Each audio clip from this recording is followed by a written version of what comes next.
Welcome to the Paranormal Stakeout radio TV show with Larry Lawson. As a former career law enforcement officer and law enforcement educator, Larry focuses on the use of tried and true law enforcement investigative techniques in conducting paranormal investigations. Despite his experience and training, Larry also keeps an open mind to discussions on topics that deal with evidence that are not quite as physical in nature. Paranormal Stakeout guests are professionals in the field of the paranormal and parapsychology, conducting the investigations and research needed to further the cause of paranormal study. Larry advocates an agenda of standardization of structure and training in the field of paranormal investigation and research for the purpose of one day being able to produce the evidence needed to convince a jury of the existence of the paranormal. Whether it is ghosts, UFOs, unsolved mysteries, hauntings or cryptids, no topic is beyond the investigative reach of Larry Lawson and the Paranormal Stakeout radio TV show team. Now, here is the host of the Paranormal Stakeout radio TV show, Larry Lawson.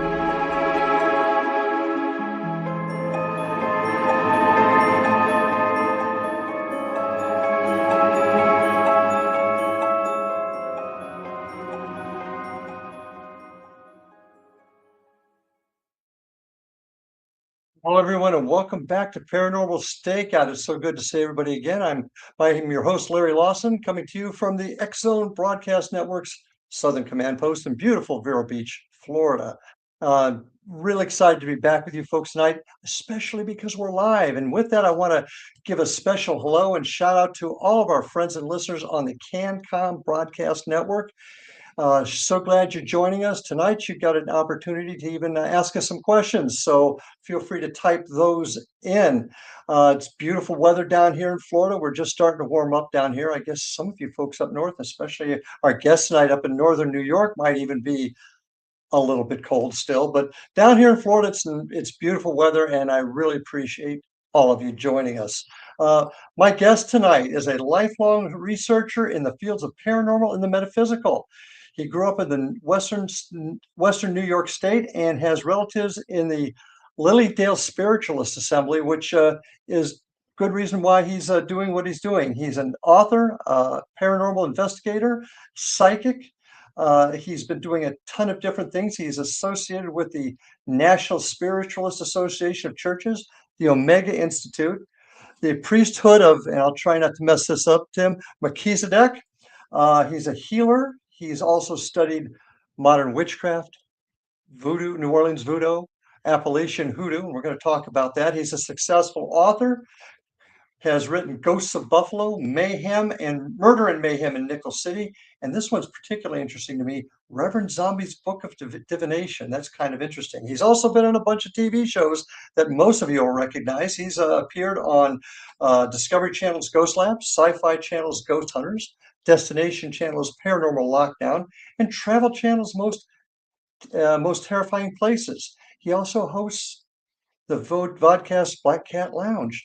In 2017, my guest tonight, Timothy Shaw, retired after 34 and a half years as a public servant with the town of Cheektowaga, I hope I didn't mess that up either, as a member of their highway department. So with that, I'd like to welcome my guest tonight, Mr. Timothy Shaw. Tim, welcome to the show.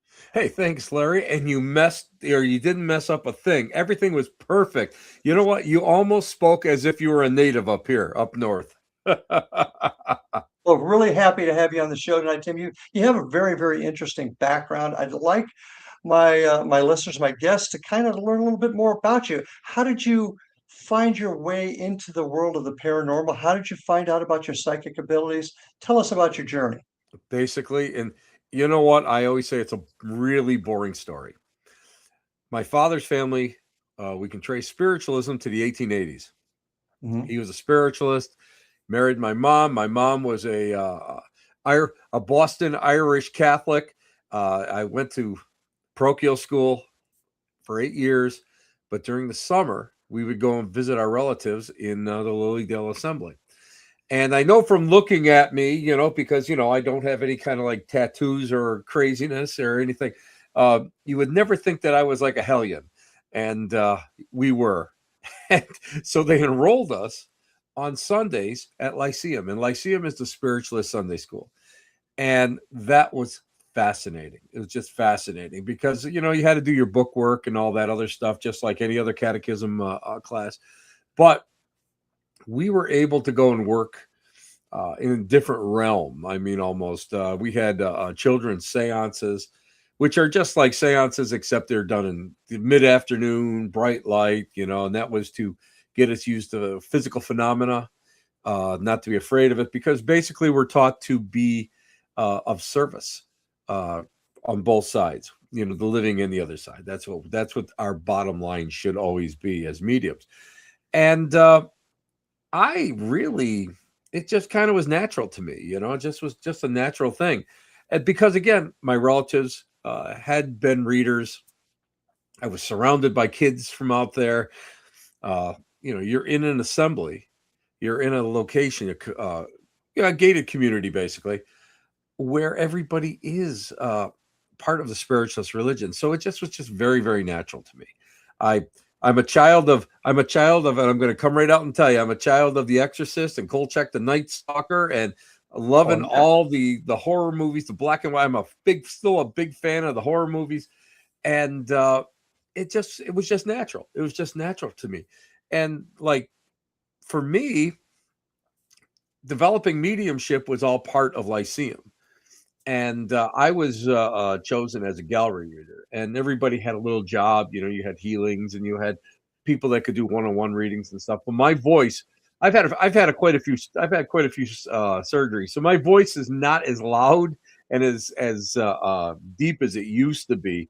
After all the airways and that sort of stuff. And being a gallery reader, what we do is What is a gallery reader? A gallery reader is what we bring during our services, during the spiritualist services. What we would do is we would bring forth what they call messages, short messages, and you would have to bring through what's called identifiers, and it's either a name or a physical attribute or something that you could go and people would say, oh, that came from so and so, because we don't believe in the death is the final phase. We believe that the soul goes on, and part of what we do is to bring that as proof. And that was basically what we did for the churches. So, and for me, it was just like an everyday thing, and I continued that until about, as a child of disco.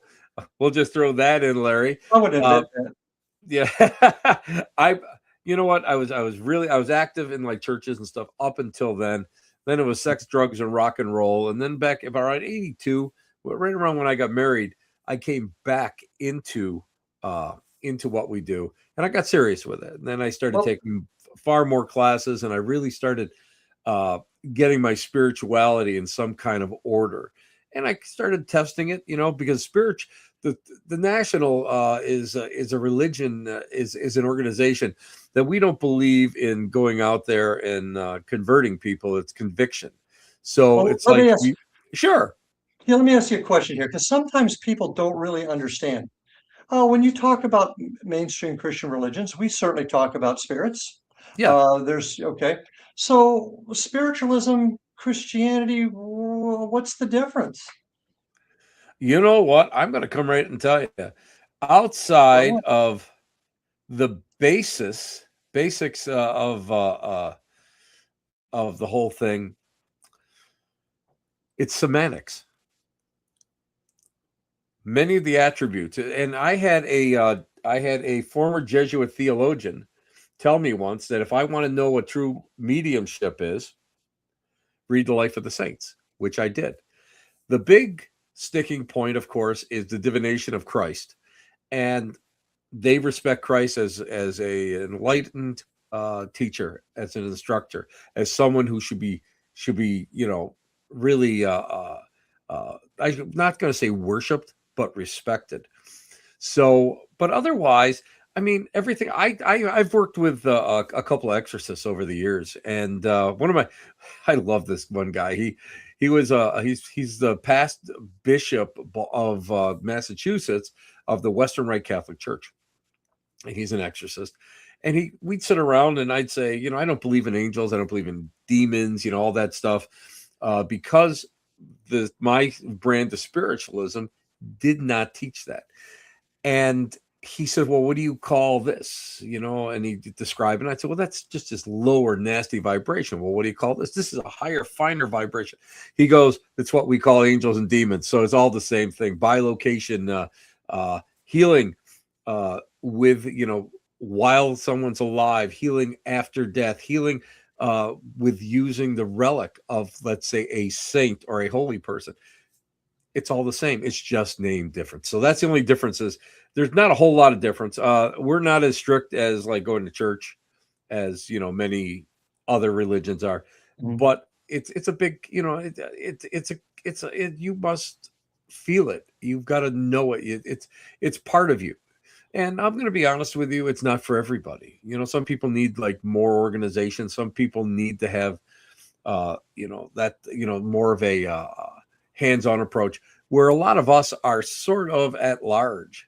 I know I am. I serve a lot of different churches. I do different events, and I'm not constrained by a specific dogma, whereas a lot of people are. And don't get me wrong, the spiritualist religion has a dogma and they follow something that's called the natural laws, but I use them as a general roadmap. And that's what a lot of us do. We use that as a general roadmap. So I usually get into this a little bit later in the show, but it's kind of got my mind going now. Go ahead. In the Christian religion, we have heaven. And that's where you go when you pass this earth. Now, many have different views of that. What is your view of heaven, or where we go after we pass this earth? Well, according to the Catholic religion, we go to heaven. According to the spiritualist religion, we go to a place, it's called the Summerland, where the soul goes to rest and educate itself. And reincarnation is sort of there, but it's not really enforced. It's not really preached within within the national. But my personal view is that we come back. I believe in reincarnation. I believe in the fractionation of the soul, where the soul just disperses and then it mixes with other pieces of other souls, and it comes back as a different personality with some of the same attributes as maybe before. And I'm a firm believer that if we go and we try to live our life somewhat good and we learn our lessons and we just keep coming back, we become one with everything. And that's what I think my favorite part of all this is to become nothing, to lose the ego, to lose the personality, to become part of everything, and yet nothing. So your theory that we disperse and then mix with others and come back, how does that jive with reincarnation when you're based in, and the people that have come back and saying, well, I remember when I was alive in the 1700s or something like that. Like I say, I believe that soul breaks apart. Doesn't mean that you're going to lose everything. Okay. But you're going to get other pieces. So other things. And also I can't go and I can't say that this is the absolute truth, because guess what? I'm still living. So I can't go to attest that. But and with that, we got to take our first break. I hate to cut you off. We got to take our first break. So folks, stay with us. This is going to be an interesting conversation. Stay with us and we'll be right back.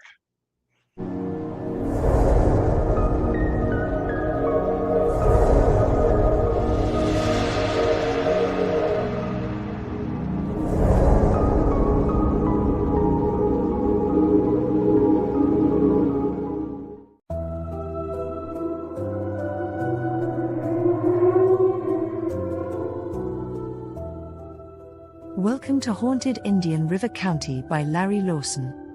Indian River County is an idyllic vacation spot on Florida's east coast, not far south of Cape Canaveral. Known as part of the state's famed Treasure Coast, many are unaware of the deep and fascinating history this area played in the development of the Sunshine State. Also lost among its visitors and residents are the chilling stories of the hauntings that accompany this rich history.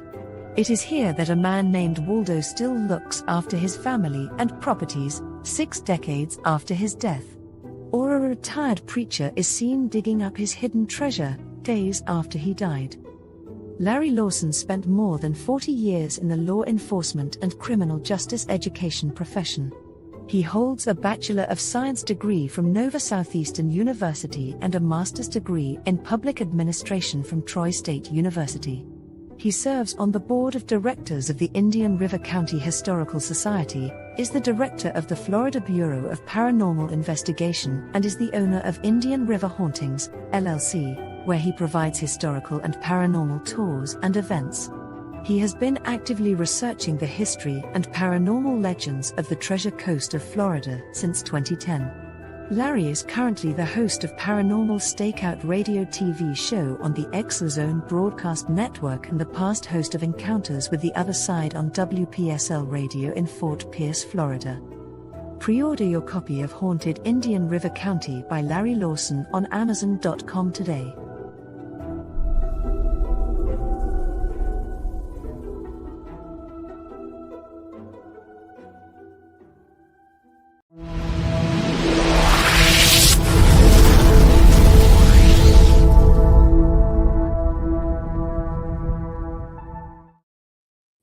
And welcome back with my guest tonight, Tim Shaw.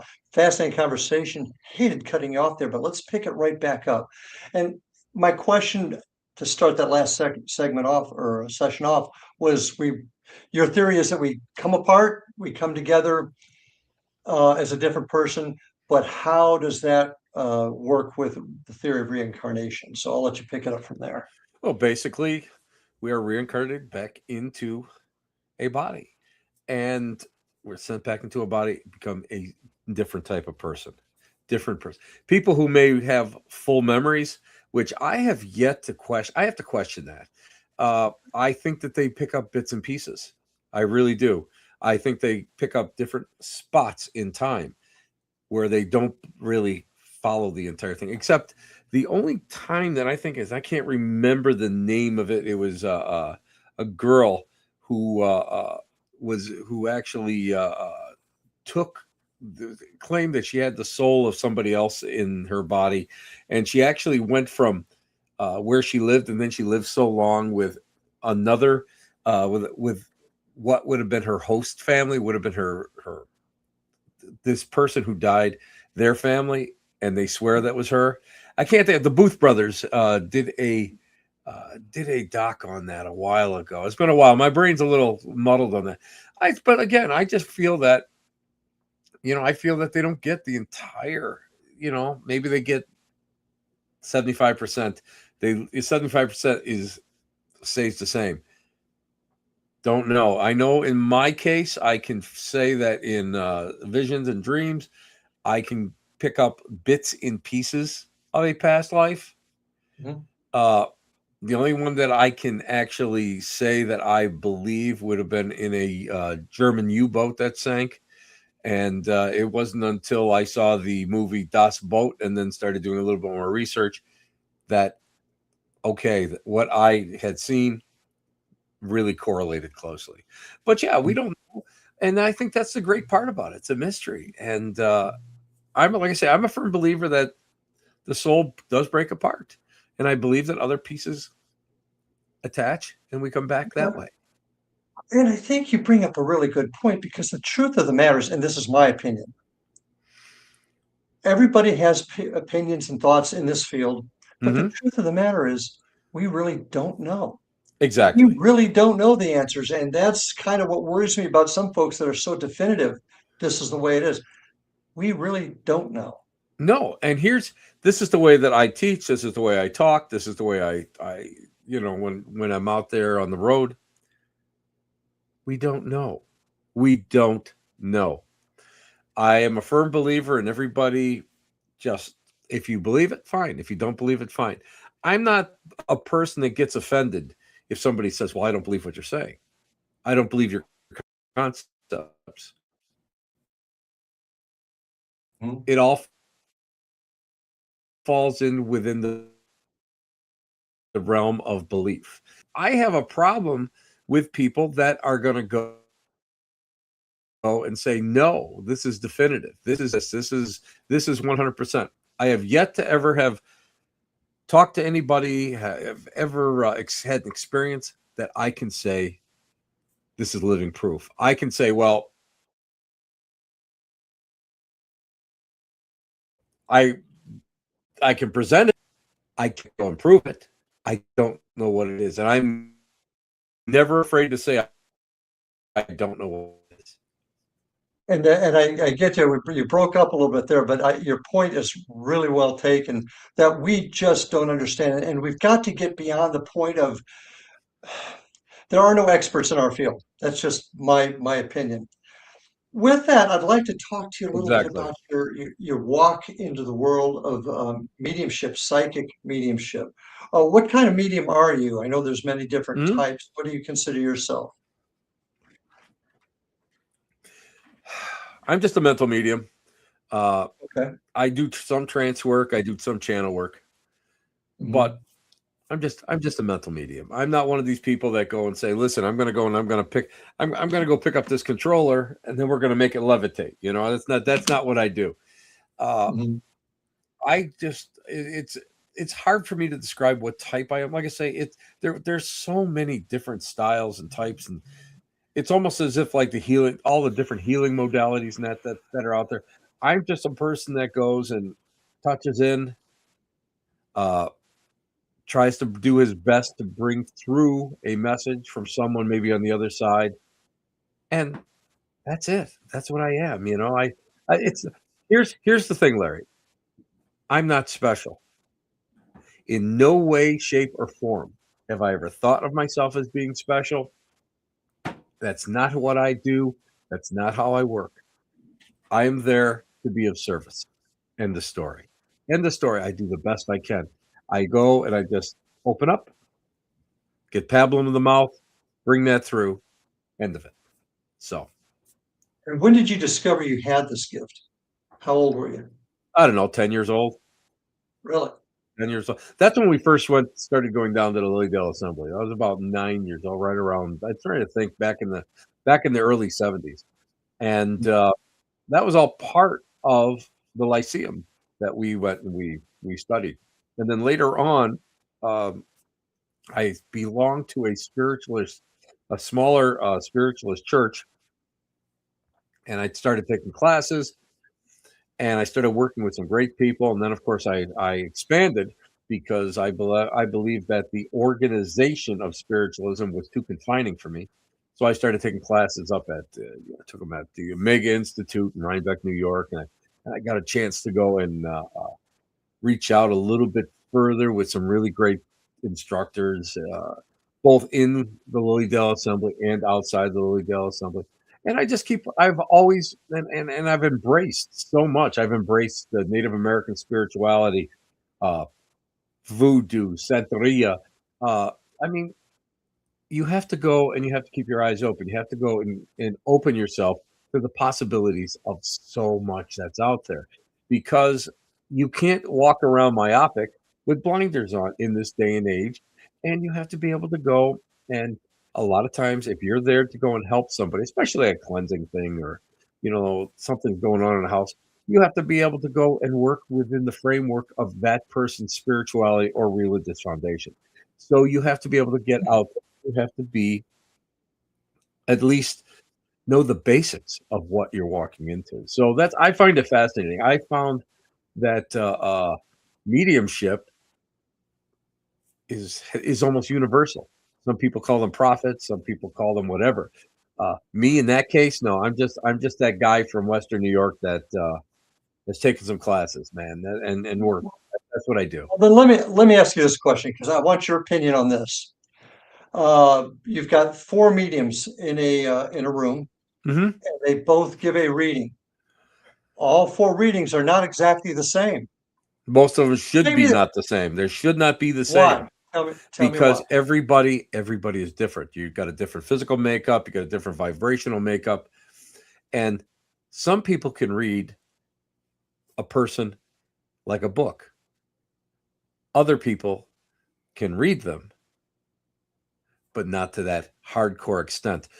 Just because somebody comes to me for a reading doesn't mean that I can read them spot on.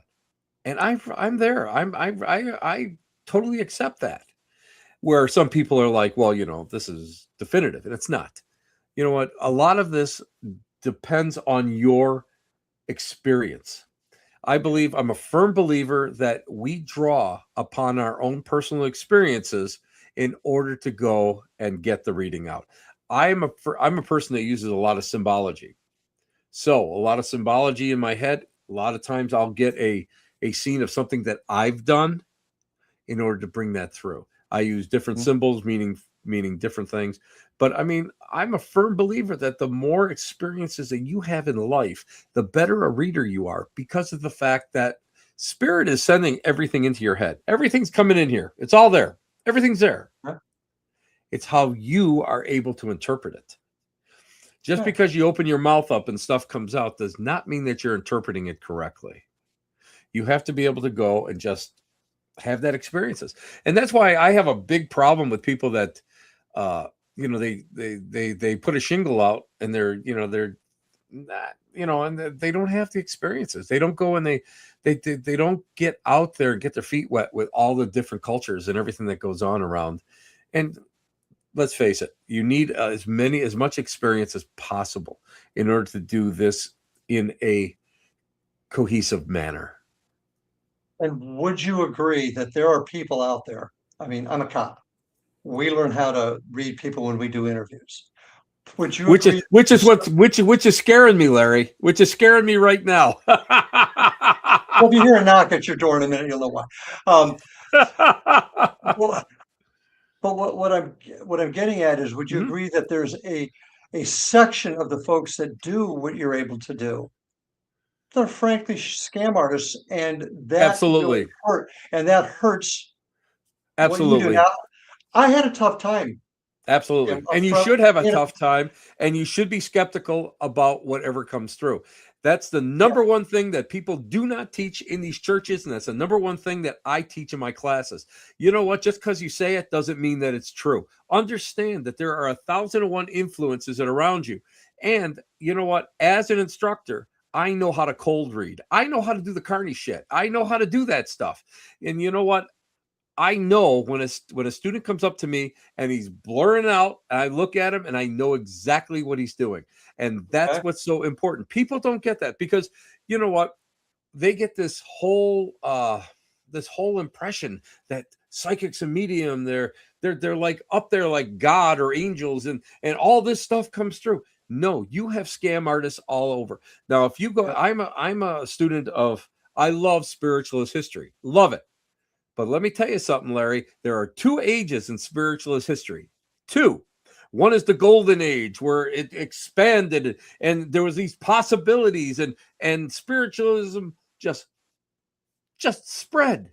And then there's the golden age of fraud where people were out there for the big bucks. They were sideshow hustlers. They were vaudevillians. And you know what? A lot of people hated Houdini, hated him. But I loved him because of the fact that he went out there and he figured it out. That's why I don't have a problem with skeptics and that sort of thing. The only thing I have a problem with skeptics is if they turn around and they do something, they'll tape me or whatever. And then they'll it's like dowsing or if you're doing, if you're working with tables or if you're working with Ouija boards. And I always go and I say, listen, this is an idiomotor response. You're moving this stuff. Where does the information come from? I don't know, but this is all subliminal. I try to always, I always try to explain that. The only thing that bothers me is if they go and they cut that out of the interview or whatever. Oh. And, but I'm honest with it because of the fact that I don't know. And you have to be able to go and back in the Victorian age, these were parlor games. All of this stuff, seances and all that, they were parlor games. And, you have to be, and women did not have a place in society in order to go out there and speak. Women did not needed a place. They had very few opportunities. The Fox sisters' older sister took them out there and basically prostituted Maggie and Katie, and put them on the circuit. And they hated her at the end of their lives. And of course, I mean, one of them went and said that everything they said was fake. So if that's the truth, we don't know. But here's the thing. It all falls back in the realm of belief, what your experiences are, what you've seen, and what makes sense to you. And I always think like this. I accept it until somebody comes up and says, no, this is how it works. And if you're so egotistical that you take everything to heart and somebody's attacking you because they think that you're a fraud or whatever, prove me wrong. And if you prove me wrong, I will say I was wrong. I was wrong. With that, we're going to take our next break. A great ending. So folks, stay with us. We got lots more to come. Stay with us. We'll be back right after these messages.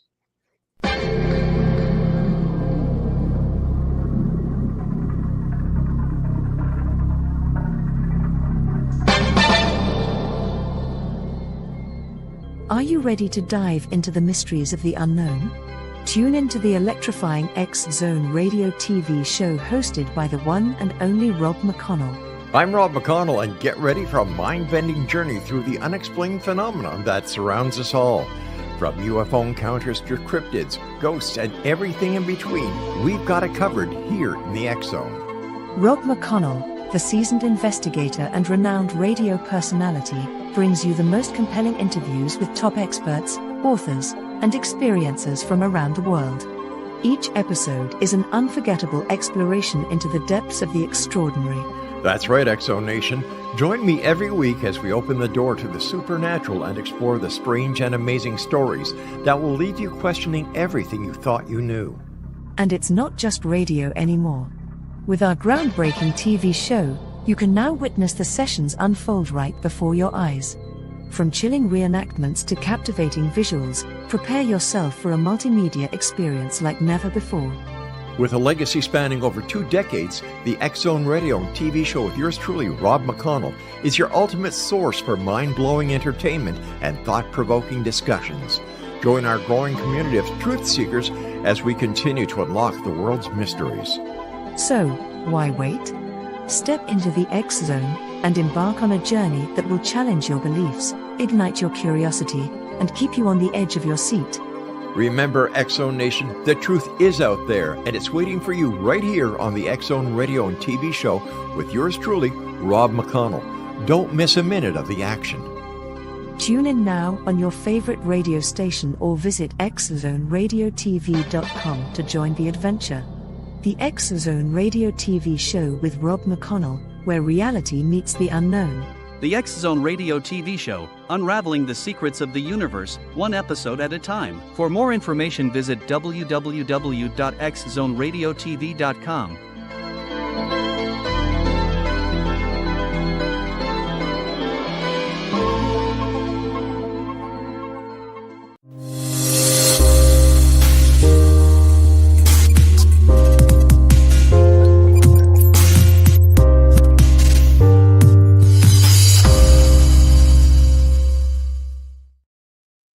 And we're back with my guest, Tim Shaw. Tim, we had a great conversation towards the end there. And I'd like to kind of toss out the fact that, I had trouble as a cop with this whole issue of mediums. I had a lot of trouble with it because, we investigate a homicide case and we get all kinds of crazy calls. But I've come to learn, it opened up my mind. In fact, one good friend of mine says, I removed that stick from my anatomy, if you'll get my... And I come to believe that there are folks that have this ability, and it puts when you get fakes out there, it does put a bad light on those that do have the ability. And I now absolutely think that's an issue. Now, you are also a paranormal investigator, am I correct? Correct. Okay. How do you, first of all, when did you start actually investigating this phenomenon, shall we call ghosts at this time? When did you start doing that? Well, let's go back into the 70s, late 70s. I went and was part of what they call the spirit rescue circles. And that was like a cleansing thing, but that was like early ghost hunting. Because you went in there and you wanted to, you were trying to get some kind of reaction, from the from whatever was in that location, and then you would take care of it. You would try to get it to move on, try to get the spirit to move on. But like nuts and bolts stuff, you know what? I probably got fascinated, and just like everybody else, I think I got fascinated in it just in the pre years just before Ghost Hunters came on. And I cut my teeth on Hans Holzer's works, and as a matter of fact, I own one of his typewriters. That's what that's how much of in esteem that I have for that man. You know, whether he was good or bad, it's like the Warren, same thing, but he was an influence on me. So I copied a lot of his work. You know, I've read a lot of the work by Harry Price and the Psychical Societies and that I started, you know, I would say probably in the 80s when it really started to get really interesting. So, and then I'm not going to lie, I think all the gizmos and all the stuff is pretty cool. You don't need it all, but I feel that it's something that adds to it. So I don't poo-poo anything. You know, it's whatever you feel is great. The one thing that I have a lot of questions, but I love doing it. I love EVP work. I absolutely love EVP work. But I do have a lot of questions about it because you have to understand about accidental antennas, and you have to understand, you know, how, you know, stuff that can influence it, and some direct voice is not really direct voice, but it's coming through shortwave. coming through the girders in a place. So you really have to sit down and understand it. But that being said, when you get a real-time response, that is the one time that you sit down and say, I don't know what this is, but I have to think about this seriously. And that is that's amazing. And even like, you know, and the other thing that I'm fascinated, I hate them, but I'm fascinated by them, is all the scanner boxes and the filters and stuff. And we've had some amazing, all I'm going to say is amazing results using them. And when they first came out, the old shack hacks and stuff, I hated them. I used to call them nosebleeders because I could not stand the static. And I thank God whoever decided to fall in and pick up a guitar pedal and plug that damn thing in so we could go and kill a lot of that out. But I mean, I'm going to be honest with you. I've had a couple responses even in my own home that just blew my mind. And then we did an experiment at the Mansfield Reformatory a couple of years ago that was just mind-blowing. That's the only way I can describe it. It's mind-blowing. So there's something there. Oh, OSR, you know, my friend Frank. Oh, I know Ohio State Reformatory, but tell us about the EVP. Well, what happens, we were using a scanner. Okay. And we did you know, everybody's like, everything's provoking. Well, I don't believe everything is provoking. I believe everything that you can go and you can be very poignant when it comes to recreation. And my friend Frank and Heather they lecture on this, and we become actually trigger objects. We become the trigger objects. So by recreating it, my friend Frank, who's in the room today, he's a retired CO, and our friend Heather does some police work.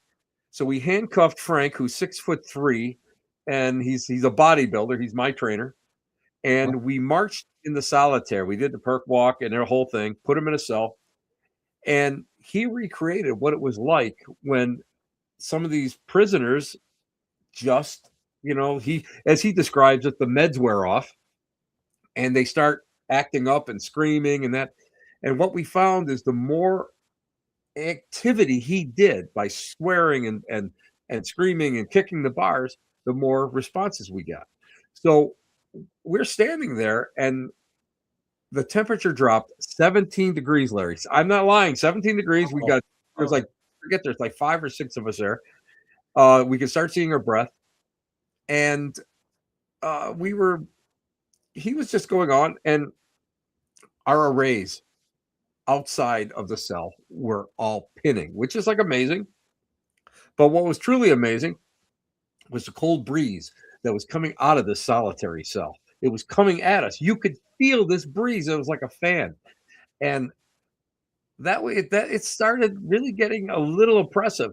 Next thing you know, we've got that squawk box going, and he's going, and all of a sudden you hear it. You hear the static, goes dead. You hear the words "kill him." It goes dead. It goes back into static. And we all kind of stopped and we all looked at each other, and he just kept going on, being him. And Heather asked, well, how many are you? Same thing. Static, dead, 20, dead, static.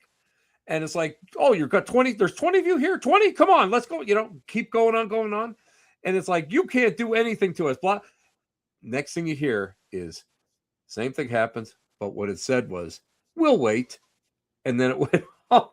So it started building. And then what happened, it's like seance. You get a bubble. We call it a bubble, an energy bubble. And it was kind of unique because these two ladies came in, and they had heard Frank screaming outside from solitary. They were outside the prison. They could hear him. They came in. But when they came in, it kind of broke everything up, and everything just kind of started the flat line.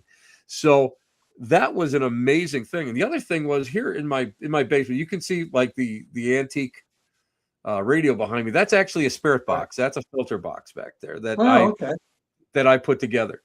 And I was down here working, and I had I've had a lot of eye surgery over the years, and I had a cornea transplant a couple of years ago in the right eye. I'd lost most of my vision in it. And I was down here, and you can't do anything. You know yourself. Eye surgery, you can't do anything. So I was doing. I lift weights, and I'm at the gym 4 to 5 days a week, but I can't do any of that. So now I'm in my basement, and I'm like doing chair yoga. Just trying to keep stretch, trying to keep tone. And what do you do when you're a paranormal investigator or you're a medium, whatever? You turn on the scanner, and what happened was, I was kind of thinking about, how am I going to honor this person who gave me part of his eye, this sliver of his eye, this graft?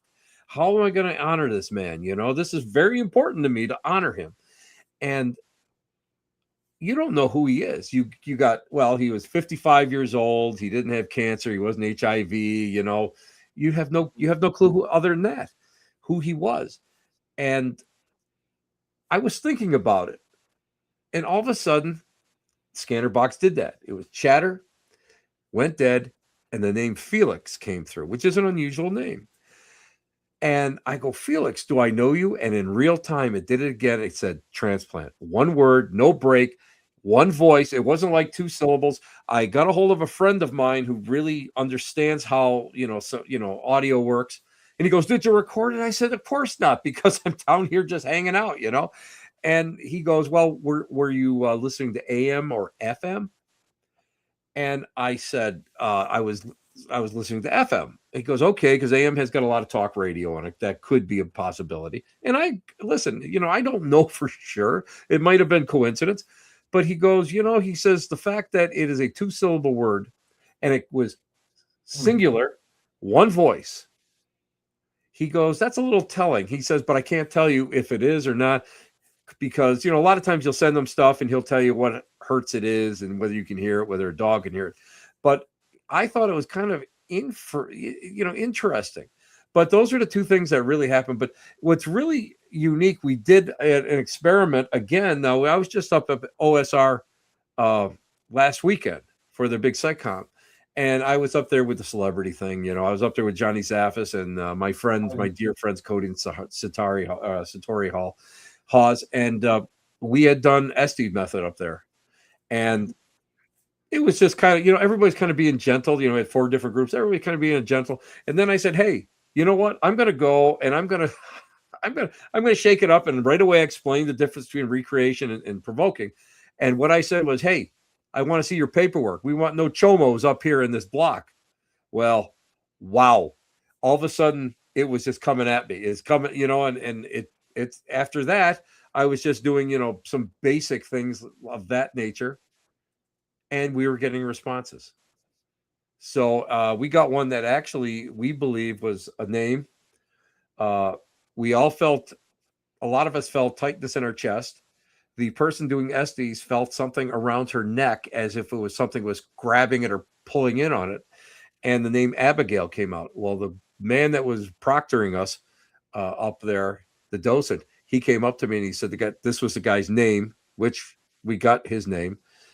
He hung himself in a cell and he left a suicide note addressed to his mom. His mom's name was Abigail. So, sometimes what you're doing is trying to go and release that spirit. Now, Larry, let me just ask you this. Let me just put this in there.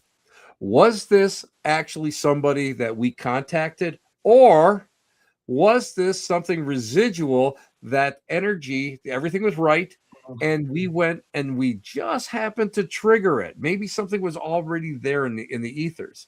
So I don't know, but I'm going to tell you what, it makes for fascinating thought and debate.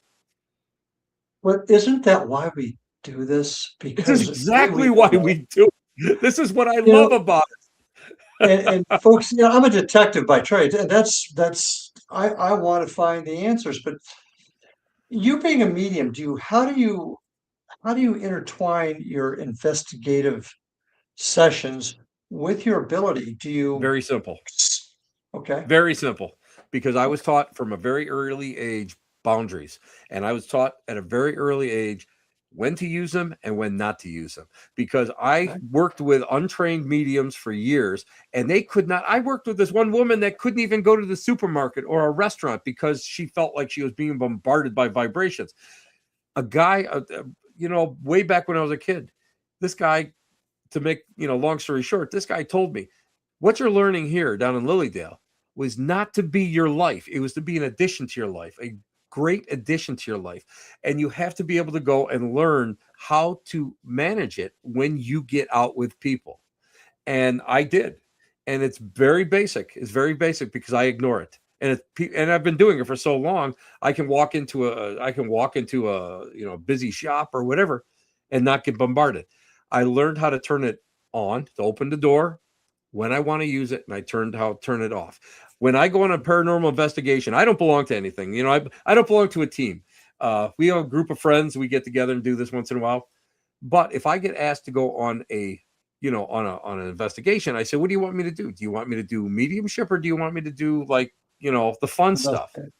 And they'll say, well, do the mediumship. Okay, I'll do a walkthrough. I got a recorder, finish it, pull my SD card out and give it to them, and I go home. and we're going to continue this. We have to take our last break. This is going fast. So folks, stay with us.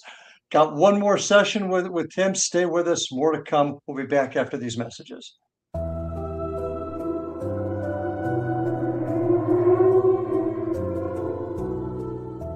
You there, Tim? Welcome to Haunted Indian River County by Larry Lawson.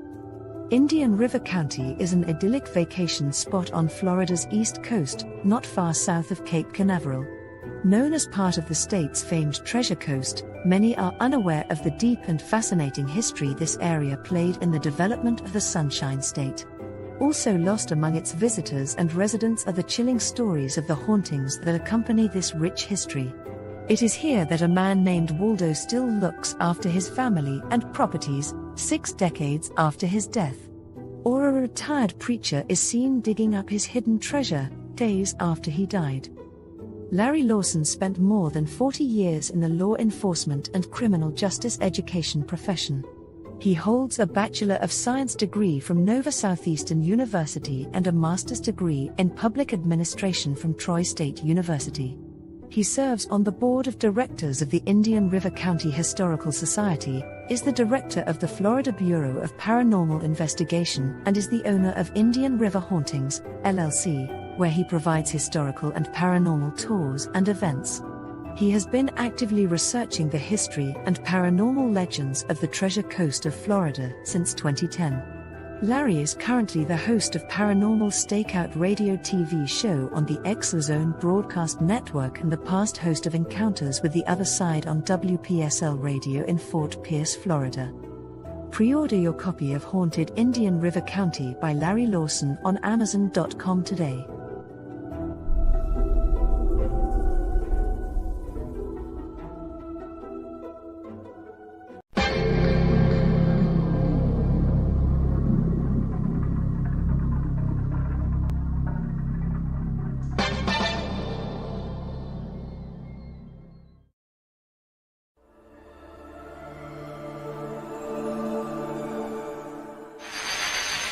NASA has confirmed that they have evidence of life beyond Earth. This discovery is confirmed.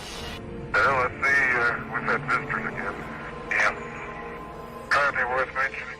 I filmed 16 minutes on March 5th, 1994, 16 minutes of broad daylight UFO activity.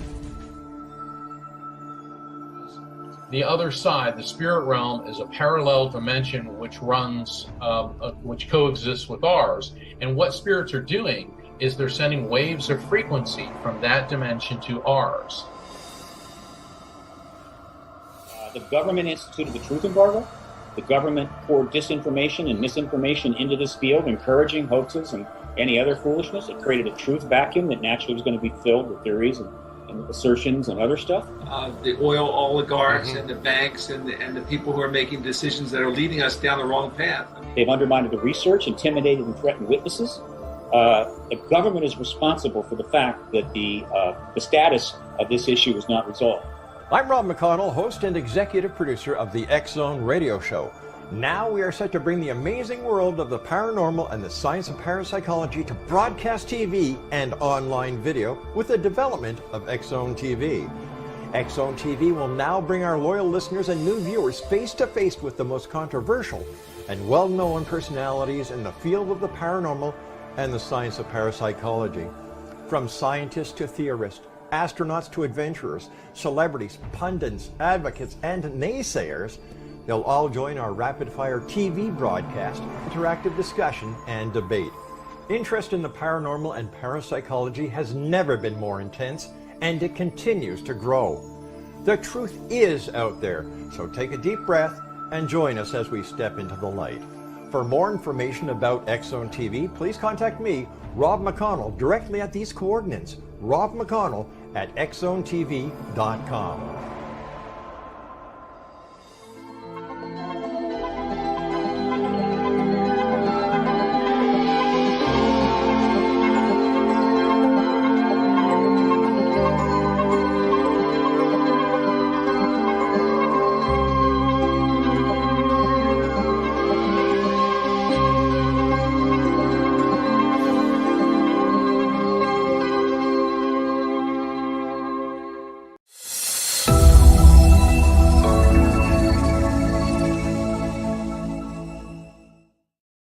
And we are back with my guest tonight, Tim Shaw. I want to take a second to thank all of our friends out there at the CanCom Broadcast Network. We're so happy to be part of the CanCom Broadcast family.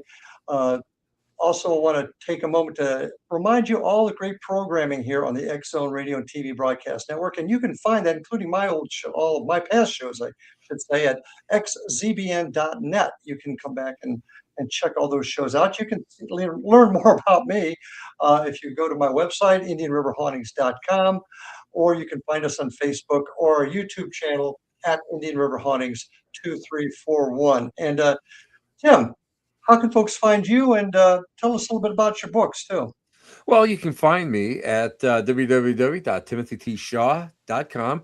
That is the official website of the Black Cat Lounge. And that's my podcast that's on Tuesday nights. And my books, Ghost of Buffalo.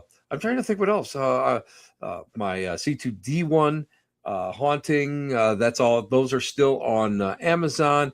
I co-wrote Reverend Zombie's Book of Divination. That one fascinates me. Well, that's an old one. That's actually an old one. That one is actually, we're going to go and we're going to look into reprinting that one. That was one that I thought was a lot of fun. I knew the late Raymond Buckland, who brought a lot of the Wiccan rituals here. He was a Gardarian witch, and then when he came here, and I knew him personally, and he wrote a book called Solitary Seance later on, and I had published this one years and years ago. And what the whole premise is be your own medium, be your own psychic. Learn how to do different things. Learn pendulum. Learn how to do dowsing. Learn how to read cards without having to go and worry about inversions and everything that's associated with it. It was an interest. It was a great journey, and I did that quite a few years ago for one of my classes. Learn how to do scrying because I teach scrying. Just a lot of great things to go and get out there. And I'm working on a book. It's called Scary True Stories. I tell my friends that'll be out in the fall. And then I also did a book of channel work called The Dogma of Me. If anybody follows me on Facebook, every so often you'll see me put up a little channeled saying. And I just got a new publisher who is interested in doing volume 2. So we're just busy all the time. That's what it is, Larry. You know what? Hey, us retired guys, I don't have time to go play golf. I got to get out there. I got to do stuff, man. I hear you. So all the work that you've done, your abilities in mediumship, your investigative work. What is this ghost thing? What is your theory of what ghosts are or are not? Ghosts are energetic personalities. I believe that when we pass away, you can call it the soul or whatever. I just call it energetic personalities. It is your ego combined with your personality. And you go into a vibratory state. That's what it is. That's all it is. Nice and simple, nice. Nothing real, real fancy about it. And again, I mean, you pass on. What you are is what you're going to be until you decide if you want to change or not. And, people can go on, people can come back, it's a free for all. I'm a big guy. I'm a big hope that when I die, I'm going to go to the Great Hall in Valhalla and drink mead and hang out with crazy guys wearing furs and stuff. That would be my heaven. But ghosts, for the most part, I'm a firm believer that they are one of two things. They are, you're familiar with stone tape theory, I'm sure, where something is embedded, a vibration is embedded in a location. And if the atmosphere is right and you got the right place, right person, right time, you're going to get a repeat of something that doesn't go and interact. But I'm a firm believer that energetic personalities are here, there, and everywhere, and they can come back and forth and they can hang out and stuff.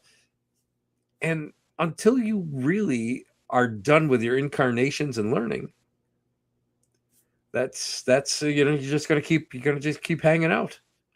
These spirits and the way you described it earlier, our spirits kind of break up, but some part of these spirits, like Aunt Gertrude, stay because she doesn't want to go. Maybe she saw that light at the end of the hall and thought the elevator was going to go down instead of up. I mean, absolutely. And we have free will to do it. And a lot of people may be afraid of it. A lot of people don't want to do it. A lot of people have responsibility still where they're watching their grandchildren or their kids or whatever. For every spirit, for every energetic personality, there's an individual story. And if we're going to working as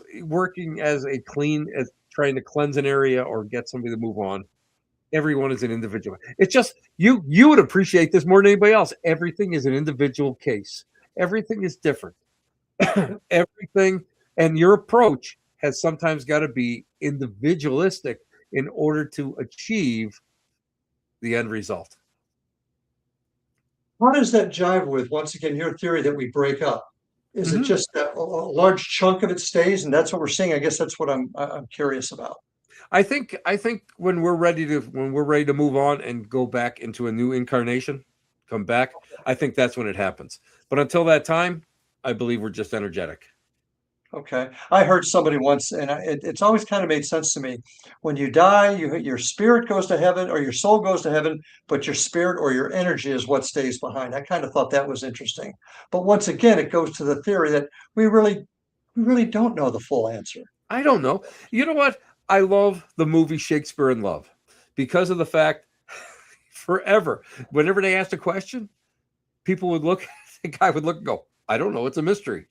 And I'm a firm believer that, you know what, we need to keep that childlike wonderment in order to go and keep the mystery alive, the wonderment alive, in order for us to push forward, to experiment, to use demonstrations, in order to get creative in how we face this, whether it's through belief or through mechanics. Okay.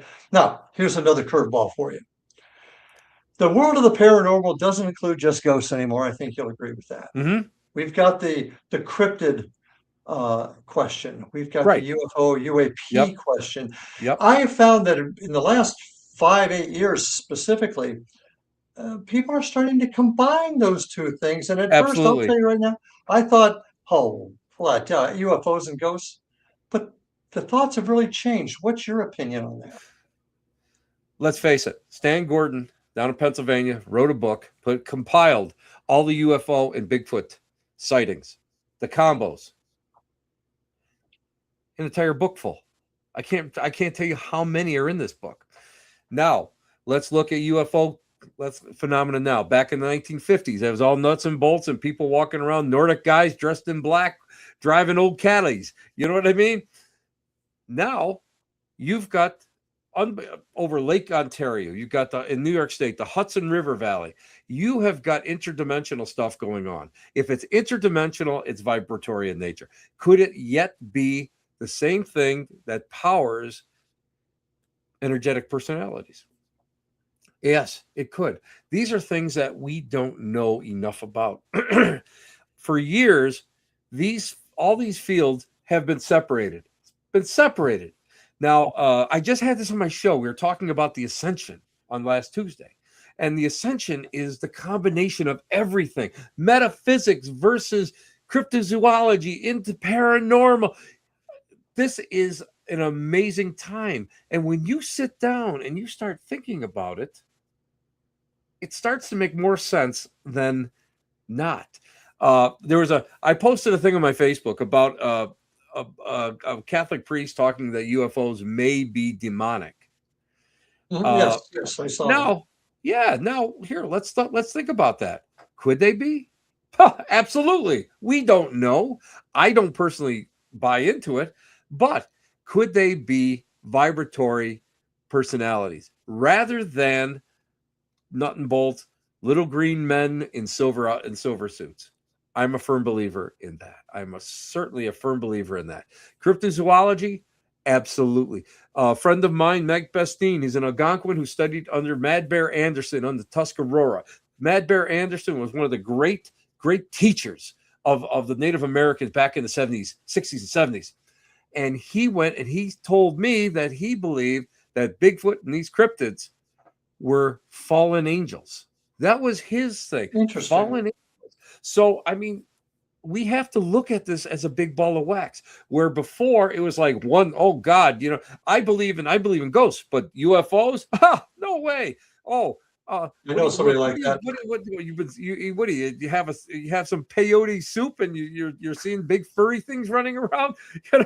No, it's all one thing. It's one ball of wax, and it's up to us to sit down and try to decipher it. And that's why we're walking into. I wish this whole idea was going on back in the 80s when I was really starting to get back into it, because at that point I think we would be just heads and tails further in the information zone of where we are now.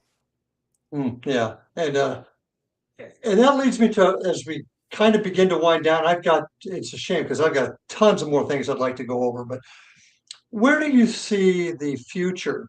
And some people don't like to call it the paranormal field, but at least the paranormal world, where do you see it going investigative wise? Do you see us breaking through somewhere? Do you see it becoming stagnant? What's your thoughts? Right now we're stagnant.